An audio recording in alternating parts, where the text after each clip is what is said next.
Okay, welcome back, ladies and gentlemen, boys and girls, to the Ashland Fly Shop Fishing Report for the end of June, first part of July, 2021. Armageddon, heat wave, fires report. We're coming at you. Here we are. Here the we are, people. Let's do this.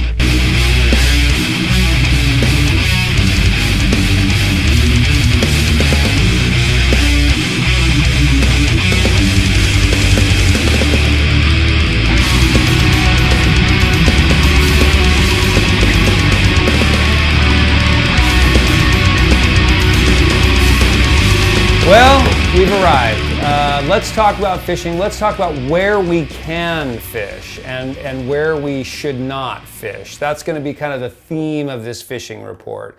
What is ethical? What is worth doing? Where we feel positive that is a good thing, and then some stuff that we feel is not so good. Obviously, we're referring to the heat dome that the Pacific Northwest is under with these ridiculous temperatures up and down the West Coast. That's really obviously influencing our cold water fisheries, namely trout, and steelhead and stuff like that. So that's what we're referring to. We're referring to water temps and things like that. So let's head right off to the Rogue River. Okay, as we've talked about for years, if you've been following us and following our fishing reports, in this type of situation and in our hot summers here, the Rogue is really one of the best places for cold water refugia, they call it, that you're going to find in the Northwest, because the whole reservoir, Lost Creek Reservoir, is there for flood control and for fish. And so obviously it's lower, it's drawn down this year a fair amount, but there's water there, and it is going to be released from the bottom of the dam, and it is going to run cold through that whole upper section of the river until about Dodge Bridge. We've been seeing some temperatures, some pretty high temperatures in the Tuvelle area. So I'm going to say that is very speculative as to whether you should fish there. If you are going to fish at Tuvelle Park, you want to do it at the crack of dawn. And that's when you want to fish there right now anyway. And what are we talking about? What are we fishing for? We're going to start fishing for steelhead. And that's what's happening. I don't want any pushback from you trout people, okay? We are going to start fishing for steelhead because that's what we do in the Pacific Northwest. It's been a nice 4-week break, and we're ready. We're ready to get our asses handed to us every day. Okay, so we're clear. We're fishing for steelhead now on the Rogue River. Okay, so Tuvelle, little bit warm, 70-degree temps in the afternoon we've seen. That's too hot to be fishing. So early morning fishing, I'm going to come back to this many times. Get yourself a thermometer. Get yourself a thermometer. You push past that 66, 67 degree range, which I think is still a little high, that is time to shut it down. And that's probably going to show up on the Rogue. It's going to be later in the afternoon at Tuvelle, but it's going to show up around that 2 o'clock mark. Everything upriver from there down to Dodge Bridge, I think, is absolutely in play. I also think that these fish will push up into that colder water, so hopefully we'll see those fish cooperating and kind of moving further upstream, because they don't want to hang out in 70-degree water anyway. So hopefully we'll see some fish up in that area, and they'll be up there, in a little more comfortable conditions for them. But that upper stretch from the hatchery down through Shady Cove down to Dodge Bridge, I think, is going to be good. 100 fish to the hatchery. Flows are obviously quite low. It's good out there for the flows are good. And we've heard of a couple fish being caught, which is pretty common for this time of year. None of us have caught one yet, so we're on the suck end of that. But there are a handful of fish out there, and it is worth starting to go out, swing dry flies, swing your cool little traditional patterns in the morning, and look for an early summer fish, which could be a real kick in the pants. So that's what we're looking at on the Rogue River. Temps as high as 80 degrees in Agnes. Almost in Agnes, temps as high as 80 degrees. So yeah, this is like no bullshit here. So, okay, so that's the Rogue. Moving on.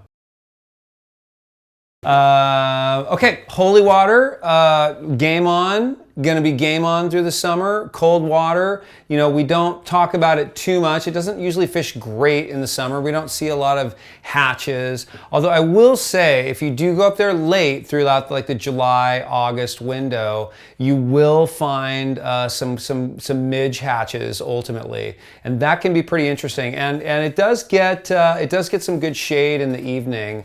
And so, you know, from that hill there, so you could run into some cool midge hatches that can be kind of infuriating, but could be really a lot of fun. So you could find some dry fly fishing late, but otherwise it's going to be a streamer game, trout spay game, nymph game. That's what's going on up there. So tungsten zebra midges, small flies, fished pretty deep. If you're swinging, using trout spay, fishing little Sculpzilla patterns, little black leeches, little olive leeches, and you want to get them down with a decent sink tip. But the holy water can produce some fish that way. But the holy water, if you don't fish up there much, this could be a year to fish up there a little more regularly and try to crack the code, because the water conditions will be really good throughout the summer. So holy water is a thumbs up for us. North Umpqua. It's that time of year when I can start mentioning the North Umpqua again. You know I struggle with talking about the North in all kinds of conditions. This time I'm not going to struggle at all about this fishing report. You're going to be stoked. You're going to get it straight from the horse's mouth. You're going to be excited. You're going to be interested because you love the North, and all your friends love the North, and their friends and family all love the North as well. And here's what I have to say. You should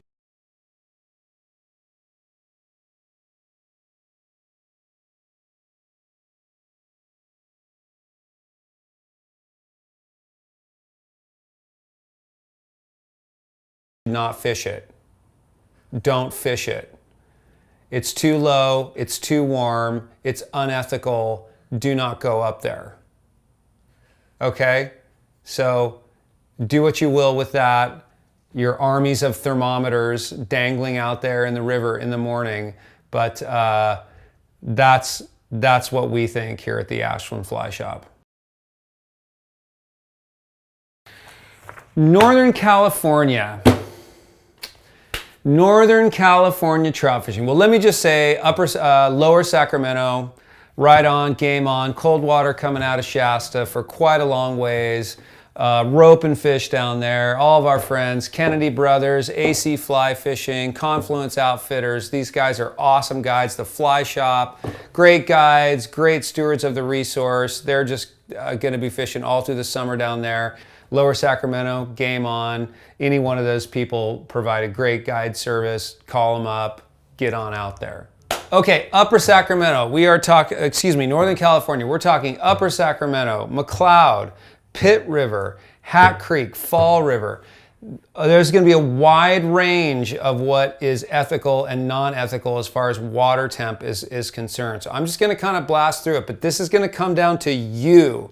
Get yourself a fucking thermometer. Get a thermometer this year. I don't care if it's a rectal thermometer, if it's an oven thermometer, a meat thermometer, a digital thermometer, an analog thermometer, Celsius, Fahrenheit. You need a thermometer this year if you're a trout fisher. And you're going to get a lot of shit if you post stuff on the internet. And you look, I caught a trout. You have to know the range of temperature that is good for trout. And the thermometer is definitely going to be your key to that. Obviously, fishing early is going to be the best. You're going to have to wrap things up, around midday, which is fine because that early morning time is going to be the best till midday anyway. Going back out in the evening still might be tough. You might have to just move farther upriver, but you really want to look at that range up to, low 60s, low to mid 60s. And once you get in that range, you really need to consider not fishing with this fish. Even in that upper range and that comfortable range, we want to land these fish fast. Don't play them. If you get a good fish and you really just don't play it out, man. Just get that fish in, get it done, keep it in the water, in the net. That is the program for summer 2021, and it has been for a while, but we really need to practice that. Keep them wet practices. We really need to land these fish quickly, get them back in the water, because these fish are going to be caught multiple times, you know, so we got to do our best to protect the resource. So those rivers in Northern California, you really need to be armed with a thermometer and taking temperatures. Upper Sacramento, it's a freestone river. It comes out of Lake Siskiyou. It's going to be cooler at the top, warmer at the bottom. So downstream of Dunsmuir is probably going to be off limits, if it isn't now, pretty damn quick. It's probably comfortable in the morning and warming up in the afternoon, because that is a south to north oriented. It's just that downstream of Dunsmuir is just going to cook. So you want to get up into the more shade area. McLeod's the same thing. Down below Lake McLeod, Ash Camp, that area down there is definitely going to be more comfortable. There's much more riparian in there. It's going to get warmer as it goes downstream. Call the Fly Shop in Redding. They're going to be able to talk to you, or Ted Fay in up there in Dunsmuir. He's going to, Bob will be able to tell you about temperatures and issues. Those guys are great resources. But the McLeod, the closer you are to the dam. Same with Hat Creek. That's a spring creek, so the further up you are, Powerhouse 2 riffles probably going to be okay, but you get downstream further, you got to watch it. Pitt River is probably going to be one of the more rivers that's going to have more temperature issues. So down into the lower reaches, you've just got to really pay attention to the temps. If you're fishing the Pitt, Fall River, so full Spring Creek, it's probably going to be in pretty good shape. It's probably not going to be affected too much. So very long-winded talk about Northern California, but can't stress that enough. We really got to watch the temperatures on those freestone streams where they have those smaller reservoirs and a little bit longer rivers. So let's protect the resource that we care about so much and that gives us so much joy to fish for. Okay, Klamath Basin, we're going to drop in there. Williamson, our buddy Paul has been out on the Williamson this year. He's had some good luck already. I would imagine that the Klamath Lake is going to heat up quicker this year. Fish will probably push into the Williamson a little bit earlier, but this is the time of year we start getting pretty good reports from Paul, and we have gotten a couple good reports. So, and that's one of the few like midsummer trout fisheries that we really have here. You know, in this region, because that's a spring creek. It's a large spring creek like Fall River in Northern California. It's got good cool water conditions throughout the summer, and those fish will really push in there. So that'll be a good bet. Give us a call. Happy to try to put something together with Paul for you over there. He's an excellent guide. Klamath Lake. You know, a lot of the lake warms up quite a bit, and then there's these cold water spring heads. We see them around Rocky Point. That can be a really good place to fish, where the fish kind of congregate around the spring heads and where the little creeks, spring creeks come in and stuff. So Rocky Point can be a good area. It's a good worth exploring over there, and that can be a good bet. Wood River is definitely worth looking at. It was pretty busy last year, so we're starting to get a little hesitant about talking about it too much, but we're looking for hoppers pretty soon here. It's also going to have good temperature as well as it being a spring creek, so we should be in good shape there for water temps. But the Klamath Basin offers a lot of really cool stuff. A lot of it's spring fed, so we'll see some good holding temperature there as well.